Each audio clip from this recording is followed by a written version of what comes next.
So now our next problem, that is problem number 7 और our lecture 18. ठीक है, next lecture. इसमें अभी ये सर्किट दिया हुआ है हमें, and again find resistance between A and B. What is point A? A point is this and B point is this. ठीक है, देखो इस क्वेश्चन ਨੂੰ ਨਾ ਇਹ ਮੈਂ ਤੁਹਾਨੂੰ ਲਾਸਟ ਪ੍ਰੋਬਲਮ ਕਰਾ ਰਿਹਾ, ਇਸ ਤੋਂ ਬਾਅਦ ਤੁਸੀਂ ਖੁਦ ਪ੍ਰੈਕਟਿਸ ਕਰ ਸਕਦੇ ਹੋ. ਇਸ ਨੂੰ ਬੜੇ ਧਿਆਨ ਨਾਲ ਸਮਝਣਾ ਕਿ ਇਹਦੇ ਵਿੱਚ ਕੀ ਟਵਿਸਟ ਕੀ ਹੈ. ਦੇਖੋ ਫਸਟ ਆਫ ਆਲ A ਤੇ B ਇੱਕ ਰੂਲ ਨਾ ਯਾਦ ਰੱਖਿਓ ਇਹ ਕਿ ਜਿਹੜੇ ਦੋ ਪੁਆਇੰਟਸ ਦੇ ਵਿੱਚ ਤੁਹਾਨੂੰ ਰੈਜ਼ਿਸਟੈਂਸ ਫਾਈਂਡ ਕਰਨ ਨੂੰ ਕਿਹਾ ਉਹ ਦੋ ਪੁਆਇੰਟਸ ਮੀਨਸ ਉਹ ਬ੍ਰਾਂਚ ਏ ਬੀ ਮੀਨਸ ਆਹ ਵਾਲੀ ਬ੍ਰਾਂਚ ਹੋ ਗਈ ਨਾ, ਦਿਸ ਇਜ਼ 2 ओहम वाली ब्रांच. ठीक है, ये मतलब ओहम्स. ठीक है, रजिस्टेंस की वैल्यू ओहम्स है, वो बाय डिफॉल्ट आपे लिख लिया करो.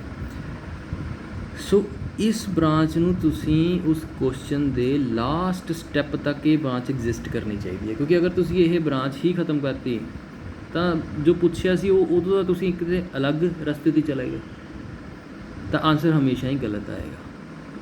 ਸੋ ਜਿੱਥੇ ਕਿਤੇ ਵੀ ਇਸ ਤਰ੍ਹਾਂ ਤੁਹਾਡੇ ਕੋਲੇ ਹੈ कि जिस ब्रांच के अक्रॉस तुसी रजिस्टेंस फाइंड आउट करनी है कि resistance between A and B, A B जो लाइन है ये तुहाडी एंड स्टैप तक एग्जिस्ट करनी चाहिए, ताकि तदे पता चलेगी कि ए बी दे विच कितनी रजिस्टेंस हैगी. ठीक है, सो फस्ट ऑफ ऑल तुसी की करो कि ये चैक करो कि सीरीज़ पैरेलल कनेक्शन है कोई. ठीक है, रूल नंबर 1 जो हमारा होता है, सो दिस 2 and 2 ये दोनों सीरीज़ में है, दिस 2 and 2 ये दोनों सीरीज़ में है. ठीक है, सो इसी सर्किट को मैं ऐसे ड्रा कर सकता हूँ. This is resistance 2 ohm and then again 2, then point A, फिर 2 ओहम की रेजिस्टेंस. ठीक है, this is point A, this is 2 ohm, ये 2 and 2 इज़ 4. ठीक है, तो इसको आप चलो ऐसे ड्रा कर लेते हैं. This is let's say 4 and then ए से बी में एक रेजिस्टेंस है, that is this point is B, this is 2, ये 2 और 2 का हमने कॉम्बिनेशन बनाया 4 और एक 4 ये वाली है. ठीक है, 1 is this is also 4. Similarly this 2 and 2 is 4, this is 4 and एक 4 यहाँ से, ये सर्किट बन गया. इससे जो नेक्स्ट स्टेप है वो ये 2 as it is A and B, then 2 2, ये 4 4 लगा हुआ था, इन दोनों 2s को ऐड करके 4 आ गया, इन दोनों 2s को ऐड करके 4 आ गया. अब इसमें वैसे तो ये मैं 2 स्टेप एक में कर सकता है, बट मैं डेलीबरेटली नहीं कर रहा. ठीक है, जानबूझ के नहीं मैं कर रहा है कि हर एक स्टूडेंट ਨੂੰ समझ लगे. कि कुछ स्टूडेंट्स इतने आप तुसी खुद भी कर सकते हैं, 2 ਤੇ 2 4 हो गया, ये आपस ਵਿੱਚ पैरेलल ਦੇ ਵਿੱਚ ਤੇ अगेन 2 रह गया. ठीक है, लेकिन मैं स्टेप बाय स्टेप ही करांगा because I have to take care of all the students. ठीक है, नाउ दिस 4 इज़ 4 ਦੇ ਕਿਹੜੇ पॉइंट्स ने, this point and this point. इस 4 के किहड़े पॉइंट्स ने, this point and again this point. ठीक है, ये तो सेम ही है, ये लाइन है, तो ये 4 और 4 क्या हो गए, पैरेलल में हो गए, ये 4 और 4 पैरेलल में हो गए. तो इसका आंसर क्या आएगा, 4 × 4 16 डिवाइडेड बाय 4 + 4 8, दैट इज़ 2. इसका भी 2. वैसे भी जब पैरेलल में सेम रेजिस्टेंस हो तो वो हाफ रह जाती है उसका इक्विवेलेंट रेजिस्टेंस. ठीक है, सो इससे अभी सर्किट कौन सा बन जाएगा, this is again this 1 is 2 and then this is 2, this is 2 and then तो ये है एक 2 का, डेट इज़ A है और B है, और ये 4 और 4 ये कितना बन गया है 2, एंड ये 4 और 4 कितना बन गया है 2 and 2. तो ये बन गया अभी सर्किट. ठीक है, अब इसको एनालाइज करो, इसमें कोई सीरीज़ पैरेलल नहीं है. ठीक है, जैसे हमें पता ही चल रहा है. ठीक है, तो एक तो डेल्टा ये बन गया है अभी, this is a triangle and this is a triangle, एक डेल्टा ये बन गया है and more over this is also a delta. ठीक है, एक हमने ना कल क्वेश्चन किया था, लेट मी, आई थिंक वो प्रॉब्लम नंबर 6 ही थी, यस ये था, ठीक है, ये थी प्रॉब्लम नंबर 6, ये वाली। तो ये डेल्टा नहीं था ऊपर वाला, क्योंकि इसमें ये एक ब्रांच भी है, तो ये बेसिकली 1 2 3 4 ब्रांचेज हो गई हैं। डेल्टा में 3 ब्रांचेज होती हैं। अब ये जो मैं अभी क्वेश्चन हम कर रहे हैं, ये क्या है, 1 2 एंड 3, ये 3 ब्रांचेज हैं, तो ये डेल्टा है। ठीक है, मैं आगे आपको बताऊंगा। ये डेल्टा नहीं था जो हमने प्रॉब्लम 6 में किया था, this is not a delta. ये वैसे तो 4 ब्रांचेज आ गई तो ये डेल्टा हो गया। ठीक है, अब देखो ये डेल्टा कैसा है, यू कैन, इसको अभी हम फिर रीड्रा कर लेते हैं। लेट्स से ये है हमारा पॉइंट ए, और ए और बी में रेजिस्टेंस है 2 ओम की। अब ये ए, इसका जो एक एंड है दिस वन, और इस रेजिस्टेंस का, ये भी 2 2 थी ना, ये दोनों 2 का जो एंड है, उन एंड्स के बीच में एक 2 ओम की रेजिस्टेंस लगी हुई है। दिस 2 और 2 ओम, इसका एंड ये वाला, इन दोनों का एक एंड सेम है। ठीक है, और ये इनके एंड्स में 2 ओम की रेजिस्टेंस लगी हुई है। तो इसको अगर मैं ऐसे लिख लूँ, this is like this, this is like this, this is 2 2, और दोनों के एंड में कौन सी है रेजिस्टेंस, 2, तो ये डेल्टा बन गया ना ऊपर वाला। ऐसे ही था ना ये 2, ओरिएंटेशन तो जैसे भी लिख सकते हो आप। ठीक है, अब इस 2 का एंड, इस 2 का एंड, उससे एक 2 ओम की रेजिस्टेंस बी तक जा रही है। It means it's like this, ये किस के साथ कनेक्टेड है, बी के साथ। सिमिलरली इस 2 का एंड, इस 2 का एंड, उससे एक 2 ओम की रेजिस्टेंस बी को जा रही है, लाइक दिस। तो ये भी 2 ओम की रेजिस्टेंस है, ये भी 2 ओम की रेजिस्टेंस है। ये हमारा सर्किट बन गया। अब इस सर्किट में क्या है, बेसिकली ये भी डेल्टा है, दिस इज़ 1 2 एंड दिस 3, इसको, ठीक है, ये मेरी सर्कुलर बन गई, चाहे इसको ऐसे स्ट्रेट लाइन बना दो। देन दिस 2 2 2, ये भी एक डेल्टा है, दिस 2 एंड 2, ये भी एक डेल्टा है। तो इसमें 3 डेल्टाज हैं। So according to rule number 3, इनके बीच में एक स्टार बनेगा, वो स्टार बन भी रहा है, दिस 1, ये जो वाई बन रहा है। ठीक है, सो अकॉर्डिंग टू रूल आप इसको सॉल्व करो। ठीक है, लेकिन आप ऐसा नहीं कर सकते, यहाँ पे रूल 3 आप अप्लाई नहीं कर सकते, क्योंकि अगर आप इस स्टार को सॉल्व करोगे तो आपकी ए बी ब्रांच ख़त्म हो जाएगी। यही होता है ना, स्टार से इसका डेल्टा बनाओगे तो आपने इस ब्रांच की जो सिग्निफिकेंस थी, एग्जिस्टेंस थी, उसको ख़त्म कर दिया, तो आप इसका स्टार सॉल्व नहीं कर सकते। सॉल्व करोगे, प्रॉब्लम तो सॉल्व होगी, आंसर आएगा, आपको यही नहीं एंड तक पता चलेगा कि मैंने रेजिस्टेंस फाइंड आउट करनी, आंसर कौन सा बताना है, किन दोनों पॉइंट्स के बीच में रेजिस्टेंस में मुझसे पूछी गई थी, ये आपके पॉइंट्स वैनिश हो जाएंगे। देन सेकेंड ऑप्शन है कि आप अब क्या करोगे, या तो इस डेल्टा को सॉल्व कर लो, या इस डेल्टा को सॉल्व कर लो, या इस डेल्टा को सॉल्व कर लो।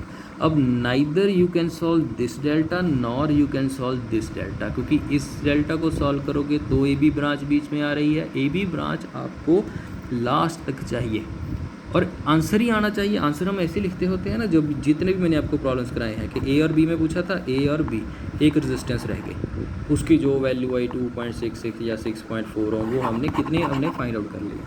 तो अगर ए बी ही ख़त्म चला गया तो रेजिस्टेंस फाइंड आउट क्या करना है, वो आपका रॉन्ग हो जाएगा। सो ना तो इस डेल्टा को सॉल्व कर सकते हो, ना इस डेल्टा को सॉल्व कर सकते हो।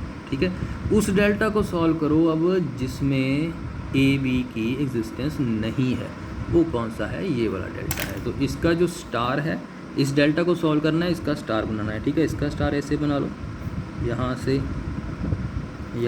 एंड यहाँ से, डेल्टा से स्टार बना रहे हैं, तो नेचुरली तीनों सेम रेजिस्टेंस ही हैं 2 2 की, वो अपना जो स्टार में वो 1/3 हो जाएंगे, मीन्स हर रेजिस्टेंस 2/3 2/3 2/3 हो जाएगी। ठीक है, सो इसकी जो अभी इक्विवेलेंट डायग्राम है, और इसको अगर हम ड्रा करें तो वो कैसे बनेगी, ये एक डॉट का, ये एक डॉट का आ जाएगा, फिर ये डॉट आ जाएगा। ठीक है जी, देखो ये वाला जो डॉट है उसकी ये लाइन, इस डॉट की ये लाइन और इस डॉट की ये लाइन, और यहाँ पे पॉइंट है हमारा ए।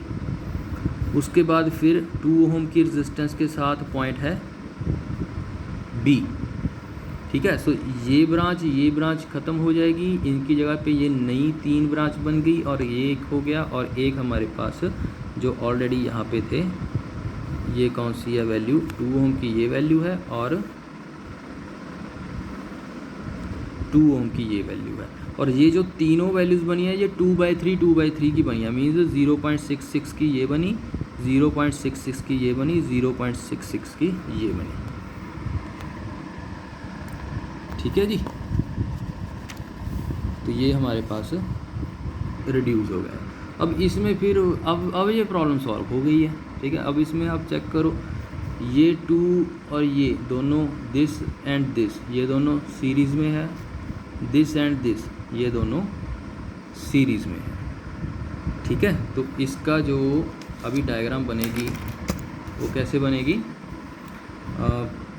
यहाँ पे आप कंसीडर करो, लेट्स से ये एक 0.66 थी, यहाँ पे पॉइंट था ए और यहाँ पे पॉइंट था बी, इन दोनों के बीच बी, और इस पॉइंट से लेके बी पॉइंट तक 2.66 दोनों सम हो जाएंगी। ठीक है, तो ये एक रेजिस्टेंस बन गई, दैट इज़ विच इज़ 2.66, और एक रेजिस्टेंस इस साइड पे बन गई, दैट इज़ आल्सो, वो भी किस पे जा रही है, बी पे जा रही है। ठीक है, दैट इज़ आल्सो 2.66, और ये 2। ठीक है, ए और बी में रेजिस्टेंस फाइंड आउट करनी है, ए और बी अभी तक भी ब्रांच एग्जिस्ट कर रही है तभी पता चलेगा। अब देखो ये 2.66 के 2 पॉइंट्स, एक पॉइंट ये है, एक पॉइंट बी है, इस 2.66 का एक पॉइंट ये है। ठीक है, इसका एक एंड पॉइंट मीन्स इसका एक एंड, और दूसरा एंड इसका भी है, तो ये दोनों अब किस में हो गई, पैरेलल में हो गई है, 2.66 एंड 2.66। सो दो इक्वल रेजिस्टेंस पैरेलल में है, उनका इक्विवेलेंट उनका हाफ हो जाएगा, means 2.66 divided by 2 that is 1.33।